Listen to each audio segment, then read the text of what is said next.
Well, how, Alan, would you characterize the CIA under Reagan? Are there new sorts of operations? Is it unleashed on a wider scale? Or is it more or less doing what it had been doing for decades? Well, it's doing what it's been doing for decades, but in a different context, in the sense that internationally more people are aware of their methods, and I think Americans generally understand, some Americans understand. But the CIA now has the right to do things inside this country that it never legally could do before. In other words, and I'll predict that using the justification of fighting terrorism, and in some instances they are going to be encouraging and publicizing terrorist incidents in order to get everyone nervous.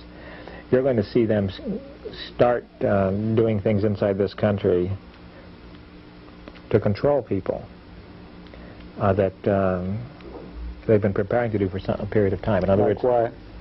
Well, they have the right now, for instance, to infiltrate any kind of political organization, any kind of group at all in this country, which is what they were not allowed to do before, partly because of the contradictions and the problems of jurisdiction between the FBI and the CIA.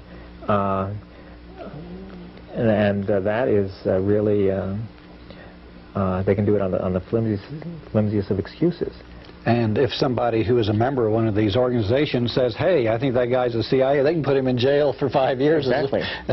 Exactly, because they've just passed this law making it a felony to name the names of CIA people. And that's not going to stop, for instance, foreign newspapers from naming the names of CIA people. It is going to make it very difficult and intimidating for any American press. And as I said, the reason the CIA exists is not to keep these covert operations secret from the countries that are being targeted. The Nicaraguans, who are having their own people killed every week, know the CIA is behind these things.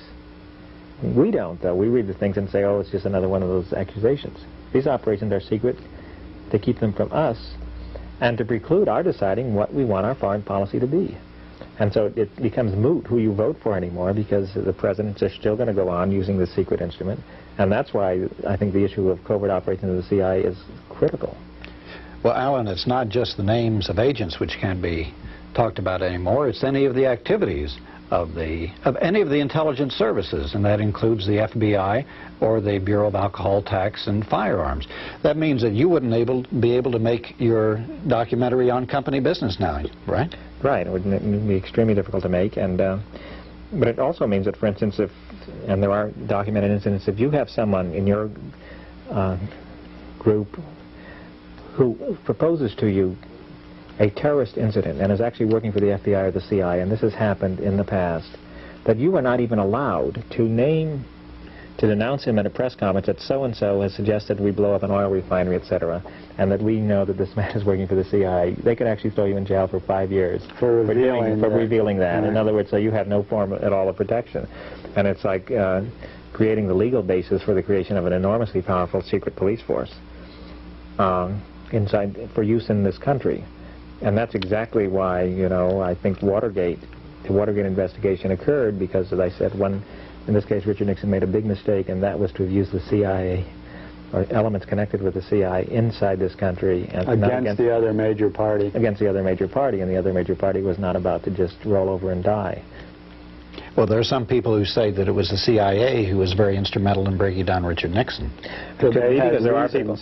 Because they leaked information about the tapes, for instance. Yeah, but you have to understand that there are people who understand that the destruction of the CIA would be when it gets politicized.